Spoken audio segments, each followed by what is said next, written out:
On a strip of sandy soil lies a county called Norfolk. It's Ontario, south coast, you know, and it's surely not remote. If you pass through or spend a day or decide to call it home, you'll see why we love it here and are proud to call it our own. Norfolk, Norfolk, a southern county home. Norfolk, Norfolk, we know you can't go wrong with the friendly folk of Norfolk. You won't be a stranger long. Take in the small town atmosphere, be amazed at all that we grow. Like our kids that go and see the world and can't wait to return home. Drop a line in a placid lake or stroll along the shore.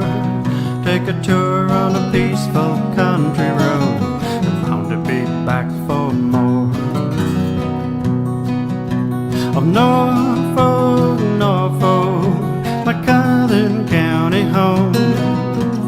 Norfolk, Norfolk, we know you can't go wrong with the friendly folk of Norfolk. You won't be a stranger long.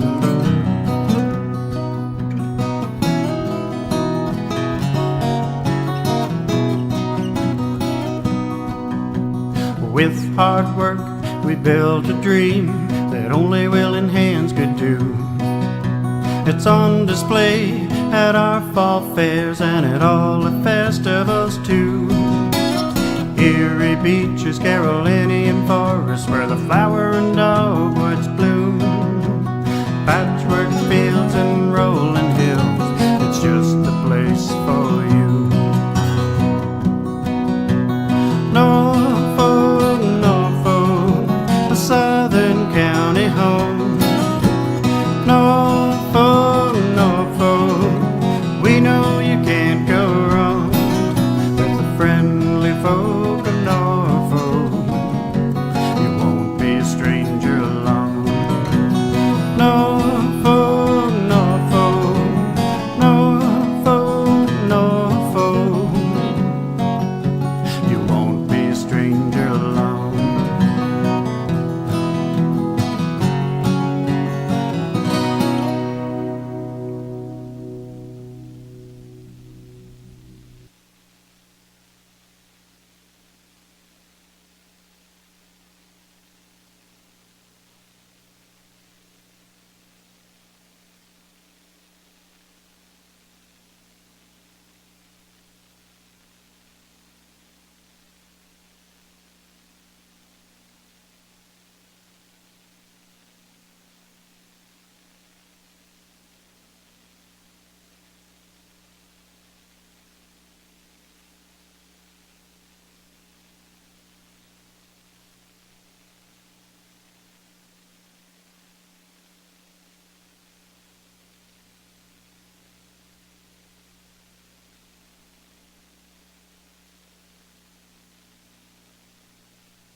I would like to start in 1 minute, please, if you can find your seats, counselors. That sounds fine. Anyway, thanks for helping with the word defer. I just mind blanked there. Happens every now and then. So it happens to me a lot. I just wish it wouldn't happen when talking to my bosses. There's an attempt at being authoritative.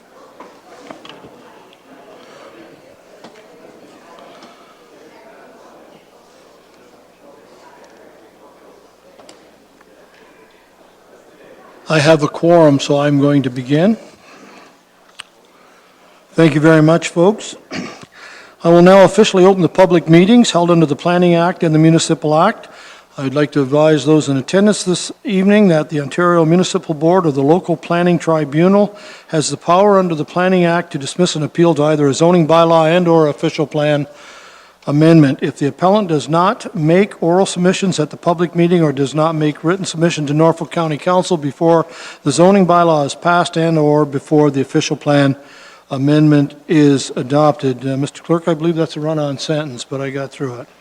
Let's go to page 79, gentlemen. The first staff report is DCS 18-09. An application has been received to extend a temporary use bylaw on the subject lands to permit the continuation of a garden suite for an additional 3-year period. Janet Lacroix Loden, on behalf of Donald and Valerie Smith, has put forth the application affecting the lands described as 650 Charlotteville Road 7 in Simcoe. I see that our senior planner, Alicia Cole, is with us, and I think she's ready to give her report. Hi. You have the floor. So this is an application to extend the use of a garden suite for an additional 3-year period on the subject property. The lands are 5.55 acres and front onto Charlotteville Road 7. They contain a dwelling, some accessory buildings, and the garden suite. The lands are designated and zoned agricultural, and no public input was received for this application. The garden suite was originally approved in 2004 and extended in 2009 and 2014. The period being requested tonight would end December 31st, 2021, and after that, one more 3-year extension would be permitted. The application is consistent with the provincial policy statement and conforms to the official plan, and it represents good planning. Planning staff support this application and recommend that it be approved. Thank you very much. Any questions from Council? Councillor Sonnenberg. Yes, Mr. Mayor, a question of a general nature. I personally think these garden suites are an excellent idea. It keeps families together for a longer period of time and keeps people out of institutions. Just a fantastic concept. I wonder how many of these garden suites we do have in Norfolk County. Through the mayor, I don't have that number right now, but I can follow up with you tomorrow in an email if that's okay. That would we be do have a great. record, so. Thank you. Okay. Any other questions of staff?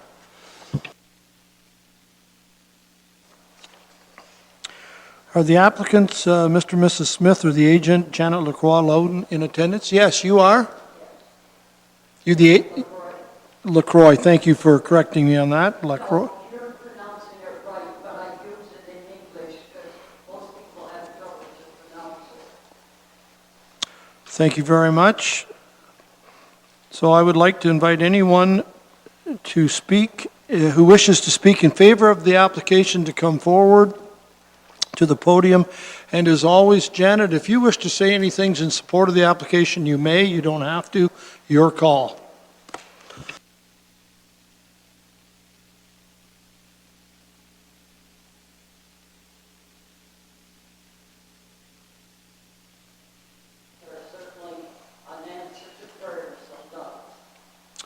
Thank you very much. Is there anyone else in attendance who wishes to speak in favor of this application?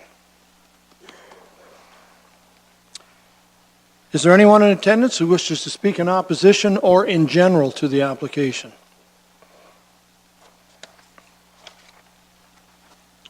Councilors, anything further? I need a motion to close this public meeting. Black has moved, Height is seconded. Discussion, all those in favor? This public meeting is now closed.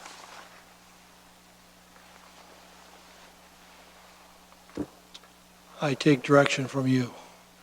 Your wish. Councillor Wells?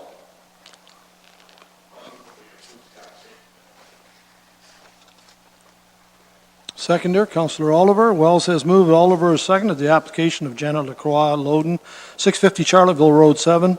Simcoe affects the lands as part of Lot 9, Concession 6, This is the Geographic Township of Charlottesville to amend the Norfolk County zoning bylaw 1Z 2014. The file number is in front of you. This is recommended for approval for reasons that are set out in DCS 1809. There was no public input received for this application and therefore will not be considered as part of our decision. Discussion on this recommendation. Hearing none. Those in favor? That is carried. Thank you. Thank you, Janet, for attending.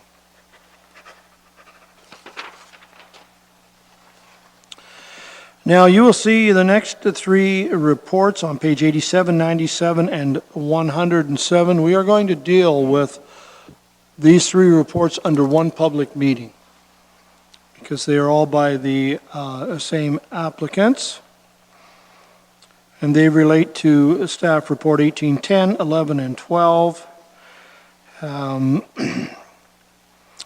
just go through these quickly and then turn it over to Alicia. We have an application received to lift a holding provision from subject lands to request relief of 2,433 square meters or 0.6 acre from the minimum permitted lot area of 4 hectares to permit a lot area of 1,567 square meters. This is a condition of consent application.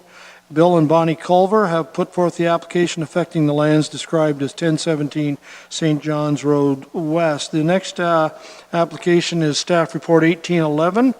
The Culvers have put in the application to amend a special provision 14.240 to permit relief of 47.8 feet from the minimum permitted frontage of 98.43 feet to permit a frontage of 54.63 feet. And 1,407 square meters from the minimum required lot area of 1 acre. This is to permit an area of 2,593 square meters, 0.64 acres. The application also proposes to extend the special provision to the entirety of a newly created lot. This is a condition on the consent application BNPL 2017188. Bill and Bonnie Culver put forth the application as part of Lot 13, Concession 6, again in the Geographic Township of Charlottesville. And on page 107, we will hear from Alicia on Staff Report 18-12. This application is to remove a special provision 14.240 from the subject land. This is a condition of consent application BNPL 2017-187. Bill and Bonnie Culver have put forth this application. It affects also lands described as part of Lot 13-6 in the former township of Charlottesville. I'll let you do all three of these together. Is that fair? You handle that? Thank you. So these are three zoning bylaw amendments, and they're all conditions of consent applications. And the consent applications were boundary adjustments. So no new lots were created, they were just reconfigured. They will address minor deficiencies in frontage and lot area, clean up some special provisions, and remove a holding from part of a lot. So the photo shown, the top photo shows what the lots look like now, and the bottom photo shows what they would look like if the consent approvals are finalized. The lands are all vacant and they're located in Walsh, and they're all designated hamlet and zoned hamlet residential and hamlet residential with a holding. No public input was received for these applications. All three applications are consistent with the provincial policy statement, conform to the official plan, and represent good planning. And they are required as conditions of consent, which will result in a better lot configuration in this area. Planning staff support these applications and recommend that they be approved. Do I have any questions from councilors on these three applications? Not at this time. I see that one of the applicants, Mr. Bill Culver, is here. I see that Bonnie sent Bill to deal with us, so good for her. I would like to invite anyone who would like to speak in favor of the applications to come forward. And as always, Mr. Culver, if you wish to come forward, this is the time.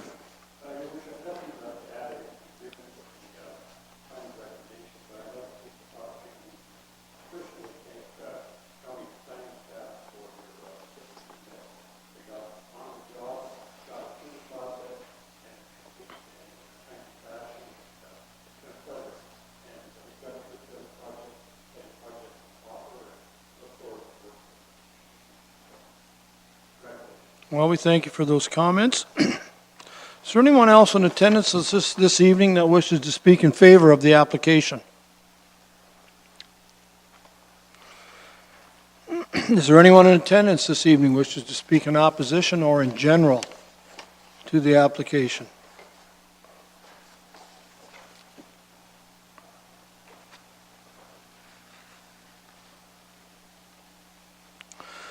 And again, as we are addressing all three reports and applications here under one public meeting, I want to ensure that there is no one in attendance that wishes to speak to these reports, 18-10, 11, or 12.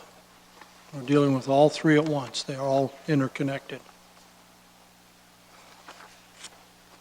Anything further from council? I will need a mover and seconder to close the public meeting. Councillor Sonnenberg has moved. Councillor Height has seconded that we close this public meeting. All in favor? That's carried. I'm going to deal with these motions one at a time.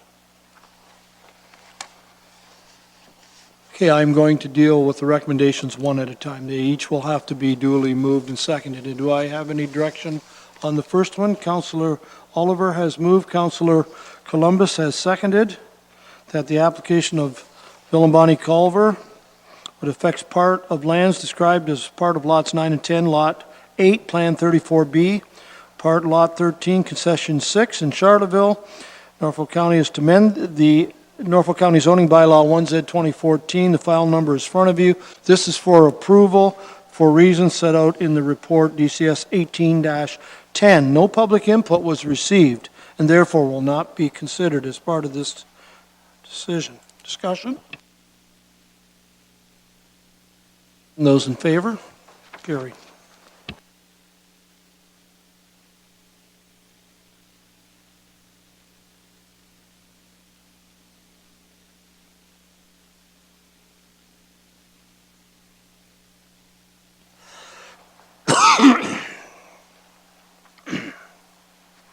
(1811), I need a mover and seconder for that recommendation. Brunton has moved.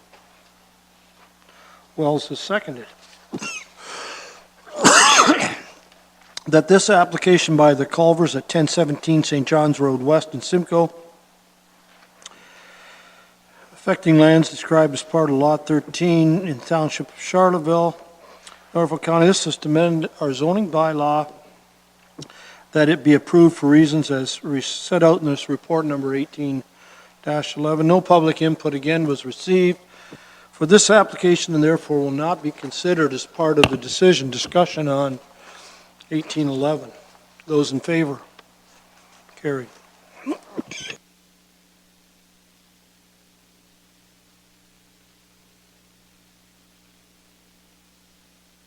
(1812). Thank you, Councillor Columbus. Councillor Oliver has seconded that the application by Bill and Bonnie Culver, 1017 St. John's Road West, Simcoe, Ontario, part of Lot 13, Concession 6, former Township of Charlottesville, Norfolk County. This is to amend our zoning bylaw 1Z 2014. The file number is there. This is for reasons as set out in our report 18-12. No input from the public was received for the application, therefore it will not be considered as part of the decision discussion on 1812. Hearing none, those in favor? Carried. Mr. Culver? The next two reports, DCS 18-16 and 17, are similar as well, and we'll put these two together under one public meeting. You will find Staff Report 1816 on page 117. Page 127 is where 18-17 is located. Okay, I think Matt Vaughn is going to handle these two. Hi, Matt. Good to see you. I'll turn things over to you. Thank you, Alicia. Thanks. Thank you. Planning staff have received two zoning bylaw amendment applications, and they are conditions of approval for boundary adjustments, and the intent is to reconfigure the subject lands to improve the turning radius for farm machinery. So the location of the site is at 252 and 276 Second Concession Road. The properties are both designated as agricultural. So in file number ending 261, there's a special provision that is presently on these lands that was put on when a surplus farmhouse dwelling was taken off of the farm. That special provision now needs to be removed from that segment of lands. And if you go on the bottom image there, on file number ending in 262, because those lands are now being merged back with the farm, the special provision now needs to be applied to it. So it's a fairly simple zoning amendment, and again, it's to facilitate a boundary adjustment. Planning staff didn't receive any public input, and the applications both are consistent with the policies of the PPS and both conform with our official plan, and therefore planning staff are recommending approval. Believe that I read the applications, and I apologize for that. I got getting a sore throat, and I kind of got carried away there. 1816 is an application to remove a special provision, 14.29, from the subject lands. Van Meer Farms, Inc. has put it forth. It's at 252 Second Concession Road, SDR. And 1817 is an application to add special provision, 14.29, from the subject land as a condition of approval for the consent application. And again, Van Meer Farms, Inc., on behalf of Jack White, has put forth the applications at 276 Second Concession Road, SDR. I apologize for that. I should be read. Okay, so is there questions of council to Mr. Vaughn?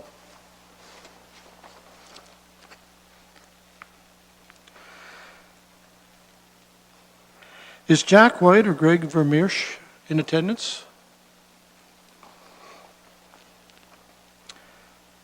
I would like to invite anyone who would like to speak in favor of these applications to come forward to the podium at this time. In favor? Hearing none, I'll ask if there's anyone in attendance who would like to speak in opposition or in general to these applications.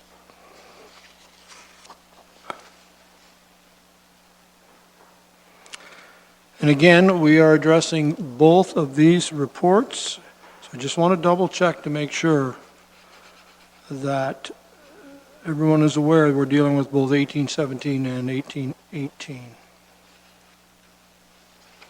Anything further from this council? I'll need a motion to close the public meeting, please. Sonnenberg and Brunton. Those in favor of closing this public meeting? That is carried. Thank you.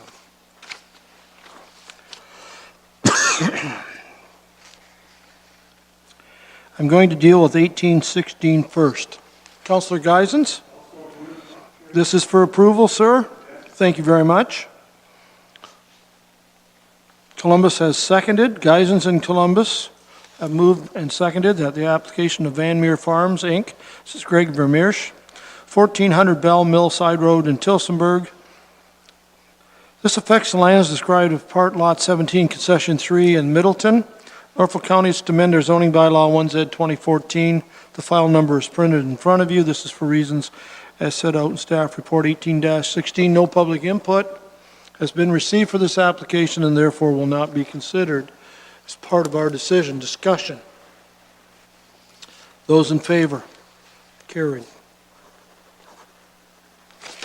And 1817 for approval, the recommendation, your wishes. Columbus has moved. Sonnenberg has seconded that the application of Van Meer Farms, Inc., Greg Vermeersch, 1400 Bellside Road, Tilsonburg, affects the land as part of Lot 17, Concession 3 in the Township of Middleton, Norfolk County. This is to amend our zoning bylaw 1Z 2014. The file number is there. This be approved for reasons as set out in report number 18-17. Again, no public input has been received for this application and therefore is not considered as part of our decision. Discussion on the motion. Those in favor? It's carried, thank you. Thank you, Andy, for your help. That's it for our public meetings. I will now go to bylaws.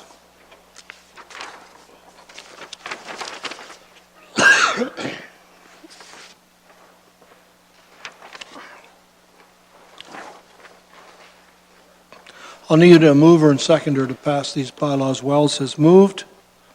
Brunton has seconded. The bylaws 2018-14 and 2018-16 through 2018-20 inclusive, and 8Z 2018 through 14Z 2018 inclusive be passed, signed by the mayor and clerk, and affixed with the corporate seal. Discussion. Hearing none. Those in favor? It's carried. No notice of motions.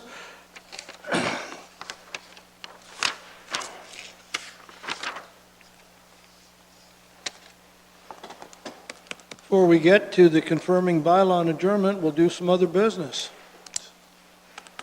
Mr. Chris Baird. Oh, music to our ears. Thank you. Mr. CAO.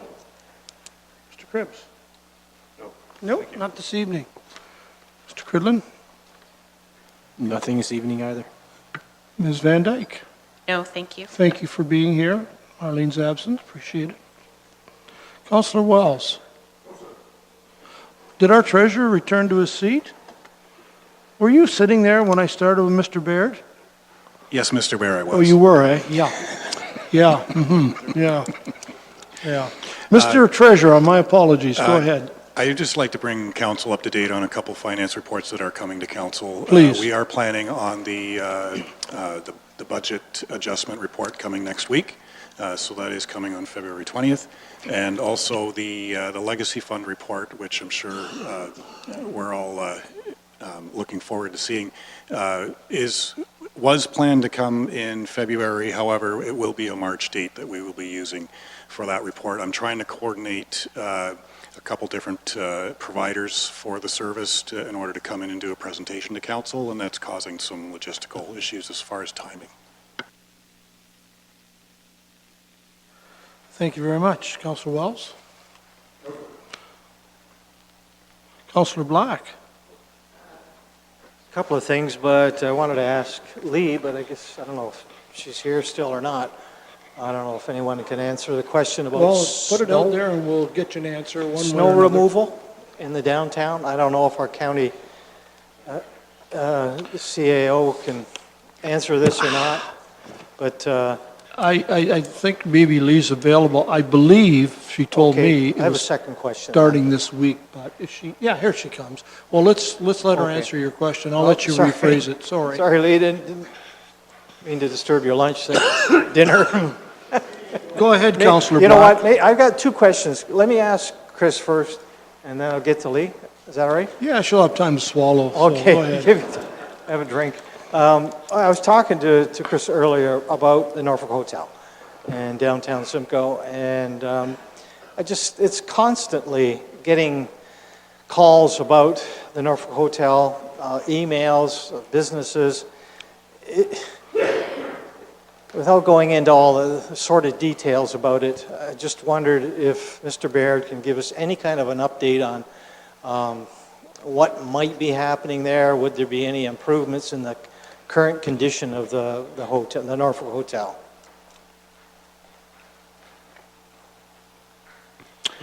Through the mayor, thank you, Councillor Black. I did send each of you an email as a result of Councillor Height's request last Tuesday night, just on downtown revitalization. So I did kind of touch on a few of those things, but with the funding that we now have in place through council's support and then also through the OMAFRA 50% funding, we are now putting together some meetings with staff, that being planning, economic development, Ms. Robinson, some of her colleagues. And we know that the Norfolk Inn is probably the top priority for downtown Simcoe. We hear it routinely as well, as you do. And we look forward to working with Jim McGimsey, the BIA, and putting together likely some sort of response to go through and try to work with that landowner. I know there were some legal proceedings that were hung up, but those outcomes have passed. But we see that as probably one of the top 3 priorities for Simcoe. The other downtowns as well have got their own priorities, and we tend to work on those. But we've actually got a meeting set for next week to kick this off. We've been waiting for the funding to be approved, which of course it is, so we know we've got some resources to work with. So that's probably the best I can report on right now. Also agree with you that you're getting those inquiries, and we will be making it a priority for this year. Okay, thank you. I appreciate that update. And then secondly, are you okay there, Mr. Mayor? You don't need mouth to mouth, I hope, do you? Thank goodness. Through you to Lee. And again, I know I probably know the answer to this, but the calls I'm receiving, and I know we had a correspondence from Mr. Verhoeven in Langton, but I'm getting so many calls from the BIA, from the people in the downtown about removal of the snow. And it is terrible for the businesses. Their businesses are already bad in this time of the year. They're the slow time, but it just makes it even worse when you have those snow banks and people having to crawl over them. If you go down Kent Street now, it's a one-way. You can't get 2 vehicles down Kent Street. I went down there today. I had to stop and let somebody go by. And I see there are some of the parking lots are being cleaned out. But some of the other concerns about the fact that the snow's not being removed, if it's not and it melts, there's a lot of buildings in the downtown, that snow goes into their basements. And because of the old building, so if it's cleared away and it melts and it's allowed to get away, then it's not quite so bad.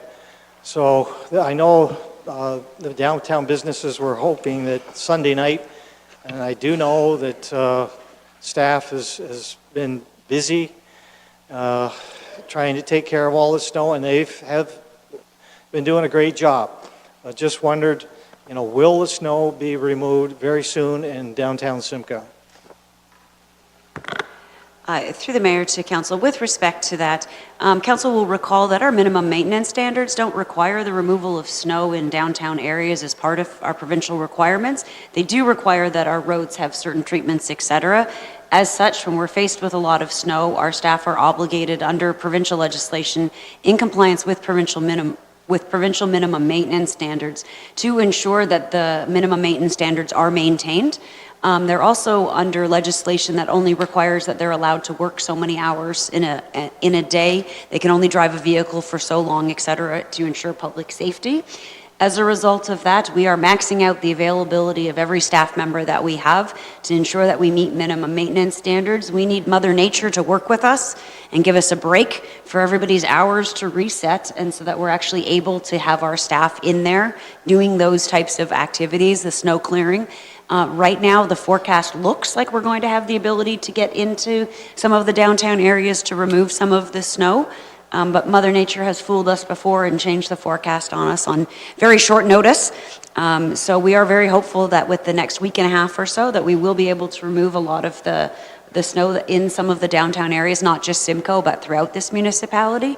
But again, we are restricted by ensuring that we maintain minimum maintenance standards and the other provincial legislation that we have to follow before we're in a position to be able to remove some of this snow. With respect to streets getting narrowed, likely probably late fall, early spring, late fall, early winter with the new council, you will be seeing a report come forward from staff with respect to that. If vehicles were not permitted to park overnight on some of these streets, we would be able to get in with our plows and do a lot more clearing than we're currently able to do. We're playing dodge the parked cars, and that makes operations extremely slow.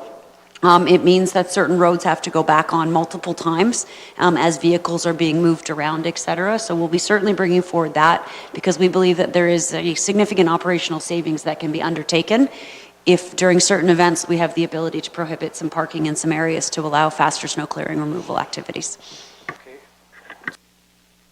Oh, sorry about that. So you don't actually have a date that, after tonight, I've got a number of phone calls. I told them I'd get back to them after tonight with, a rough date. So you have no idea whether it would be this week or?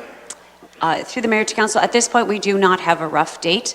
We are actively watching. We're still finishing up the resetting of all of our hours after the considerable amount of time that our staff worked Friday, Saturday, and Sunday. We had quite the mess of weather that came through. We have to reset everybody's hours and allow everybody the appropriate amount of time to do that and then undertake those. We are looking at potentially some participation later on this week.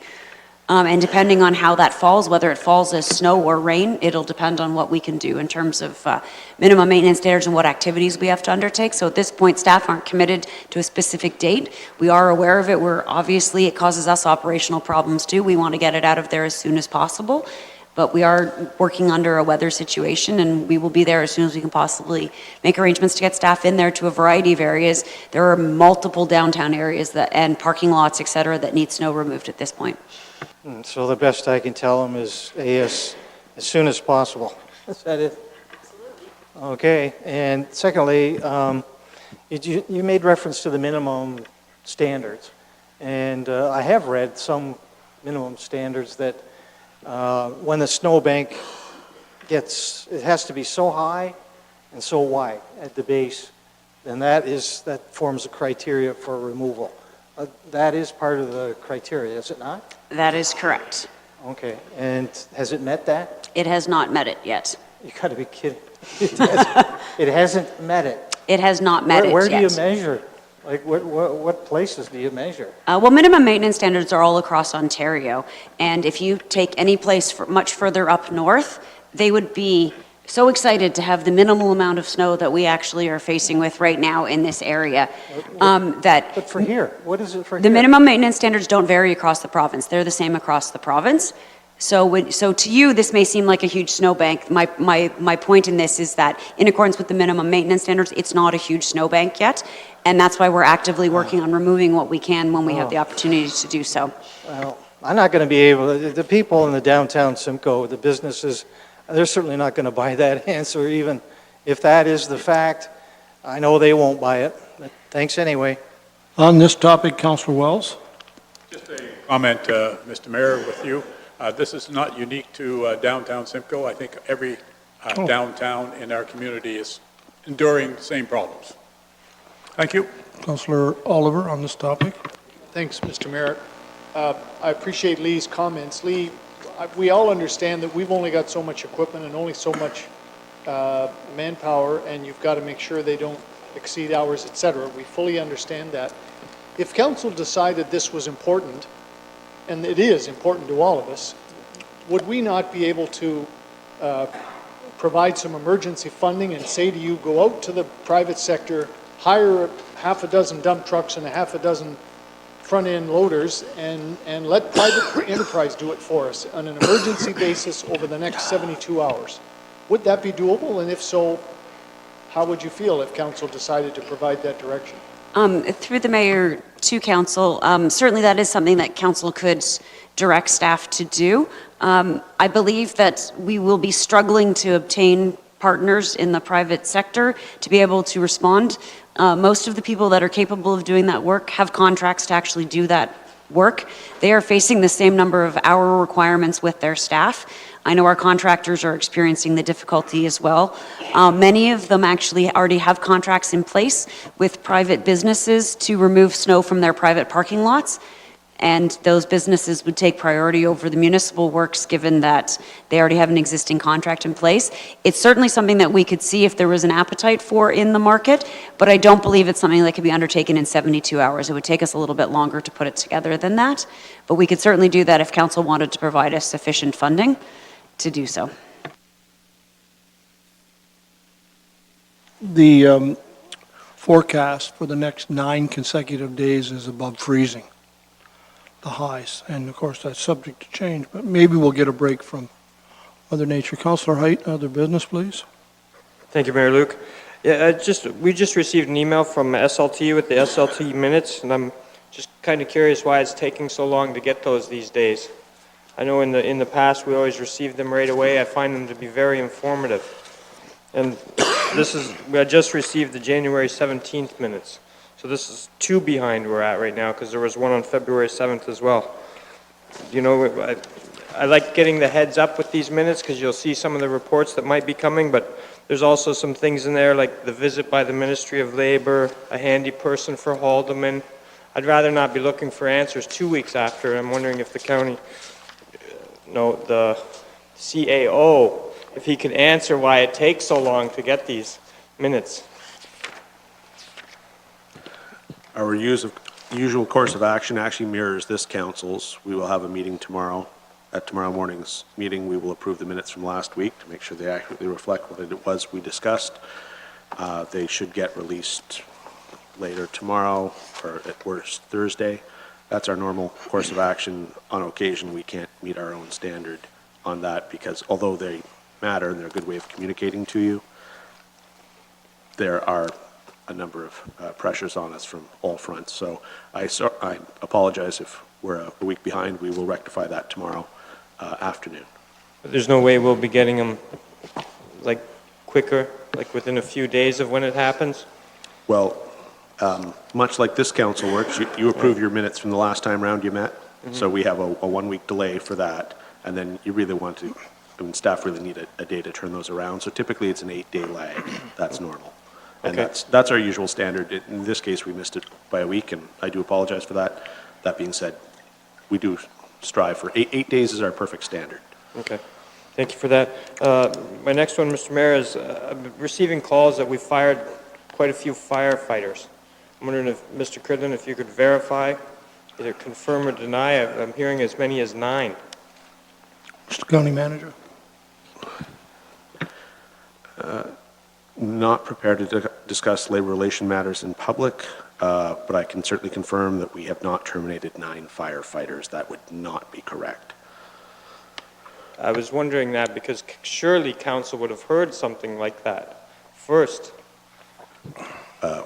Surely council would have heard something like that. We have not terminated 9 firefighters. I don't know how else to address that.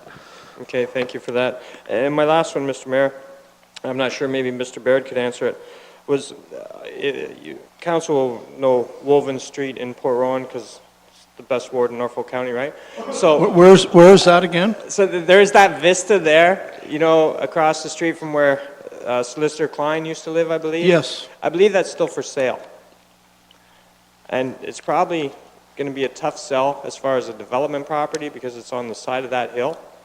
But it is on the Lakeshore Trail. It is something that I believe we put some money away in the parks or vistas, something to that effect. I'm wondering if, Mr.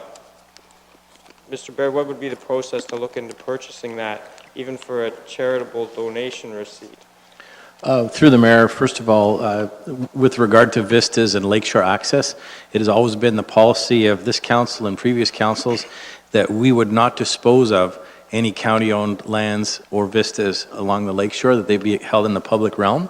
If an opportunity such as you've suggested it comes forward, it would be probably most appropriate for council to direct staff to investigate or negotiate, whatever the case may be. We take your direction, but at the present time, certainly staff that I'm aware of have not had any intentions of doing so. I know that piece of property was owned by that landowner across the road. I was not aware of it being sold or parceled off separately, or whether there be any encumbrances for development, as you suggested, setbacks or proximities to the lakeshore. But that's a decision of this council, and if you'd like to further that, we could certainly entertain your suggestion.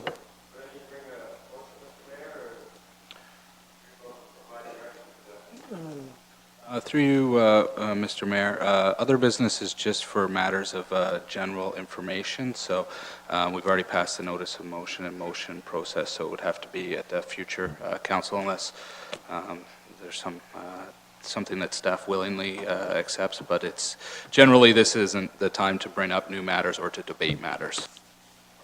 Roger that. Thank you. Thank you, sir. Councillor Brunton, other business? Good night. Councillor Sonnenberg. Councillor Geisens.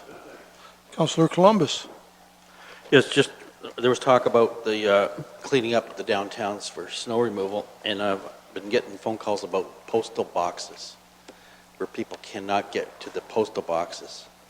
And I'm telling people that it's not a county responsibility, that it's up to the post office people to look after post office box cleaning the snow around there. Is that right, Lee? Through the mayor to council, it is the responsibility of Canada Post to clear their mailboxes. I do not know who they've delegated their post box cleaning to, but it is not the responsibility of the municipality. It is most definitely the responsibility of Canada Post. Okay, so they can go to their post office to They can certainly go to their post office to complain about the fact that the post boxes have not been removed of snow. I do know that they have hired a contractor to do that. We have witnessed them clearing that sort of material, but we don't have any additional information beyond that. And my other one is the overhead streetlights. When is that scheduled? When are those overhead streetlights scheduled to be placed? Through the mayor to council, we are in the process of issuing a new request for proposal for a new contract that will include those works, and I'll be in a better position to answer that once that has closed. Which is, what date is that closed? I don't have the exact date with me. We're hopeful to get it out on the street in the next 3 to 4 weeks, so it'll be shortly thereafter. So. Okay, thank you. Thank you. Councillor Oliver. Anything this evening? I have two very quick items. Last Wednesday evening, I had the privilege to attend in St. Williams the Neighborhood Watch Committee. The executive has formed. They are telling me they're already getting good results from their activity in St. Williams. And just to let you know that I've encouraged them to come to this council to report what they are doing. They're quite pleased with their progress, and they will be coming in the near future to tell us about their organization at a deputation. And this Friday evening, just to tell you that I have been invited, we'll be attending the Delhi Tobacco Museum volunteer annual recognition. Always a good time with those folks at the museum. So that's a little update on some of the things I'm involved in. Item 17 is the action item list. We don't usually do too much here in the way it's for our information. There are 10 items on the action list that we've been updated on. I appreciate that. And also on page 199 is staff report CAO 18-09. This is legal opinion of the building code. I don't know if anybody has any comments or discussion on those two items. I'll give you that opportunity, then we'll close with the confirming bylaw. Councillor Black, please. And I guess that's the word, confirm. I'd like to confirm with the chief building official exactly what this means. And to me, after reading this, what it means if the zoning is in place to allow for a dock, a pier, or a wharf, that now Norfolk County will require a building permit if it's over 10 square meters. Through you, Mr. Mayor, that is correct. Building permit requirements are in place for docks where they exceed the 10 square meters. They're subject to applicable law when you're applying for a building permit. Subject to applicable law, and that would be the zoning bylaw is one. So it would have to meet the requirements of the zoning bylaw in order for us to issue a building permit. So it's part of the process of building permit application. But yeah, the zoning bylaw would have to be in place in order for us to do that. Okay, thank you very much. Thank you. Councillor Height. Thank you, Mayor Luke. I did have a constituent in my office about this morning, and I know it's been quite the talk around my area, and basically I think it is, are you kidding me? Don't you have something better to do? You know, the constituent today was pretty frustrated and bothered that we would go out and spend all this money on a county solicitor, and the first report that comes back to us is over docks. And I know we don't get very many details when it comes to the legal stuff that we do here at Norfolk County Council, but you know, I couldn't really argue the point that where he felt that there were other priorities other than that kind of situation with the dock. So thank you. Yeah, and I would also say I understand someone feeling that way, and I also scratch my head sometimes at the cost of OMB hearings to determine land uses in certain areas as well. Sometimes I think it's just, democracy is not cheap. Yeah. Yes.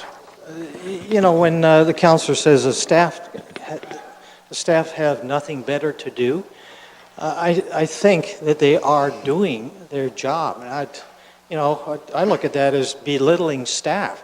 They are doing what they're supposed to be doing. Moved by Councillor Height, seconded by Councillor Geisens, that bylaw 2018-21. This is a bylaw to confirm the proceedings of the Council of Norfolk County at this council meeting held on the 30th day of January. No, that's not correct. That's not the 30th. Today would be more like the 13th day of February. Sorry about that. 13th day of February 2018 be passed, signed by the mayor and clerk, and affixed with the corporate seal. Those in favor?